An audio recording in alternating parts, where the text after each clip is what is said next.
வீட்டுக்காருக்கு வாரத்துல ஒரு நாள் லீவு. அந்த ஒரு நாளும் பாத்தீங்கன்னா அவர் ரெஸ்ட் எடுத்து நான் பார்த்ததே இல்லை. என்னோட வேலை, வீட்டு வேலை, இல்ல ஏதாவது ஒரு வண்டியோட வேலைன்னு சொல்லிட்டு வெளியில அலைஞ்சுக்கிட்டே தான் இருப்பாரு. இன்னைக்கும் பாத்தீங்கன்னா மத்தியானம் உச்சி வெயில்ல என்னோட குர்த்தா ஸ்டிச் பண்றதுக்காக வெளியில வந்துட்டோம்.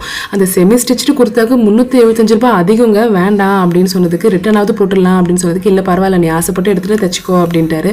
வீட்டுக்கு போனா சமைக்க லேட் ஆயிடும், இன்னைக்கு ஒரு நாள் ரெஸ்ட் எடுத்துக்கோ, நம்ம ஹோட்டல்ல சாப்பிட்டுக்கலாம் அப்படின்னு சொன்னோன்னே எனக்கு ரொம்ப சந்தோஷமாயிடுச்சு.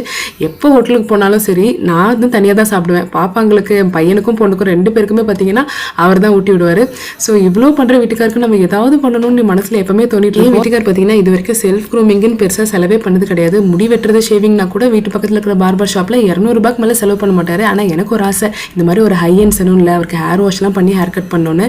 அதனால நான் சேர்த்து வச்சிருந்த ஒரு 1500 ரூபாய் பணம் எடுத்துகிட்டு போய் டோனியன் கையில் டாப் ஸ்டைலிஸ்ட் கிட்ட ஹேர் கட் பண்ணேன். நம்ம சேர்த்து வச்சுக்கிறது கொஞ்சம் பணமாக இருந்தாலுமே அது நம்ம வீட்டுக்காரங்க செலவு பண்ணும்போது ரொம்ப சந்தோஷமாக இருக்குல்லங்க.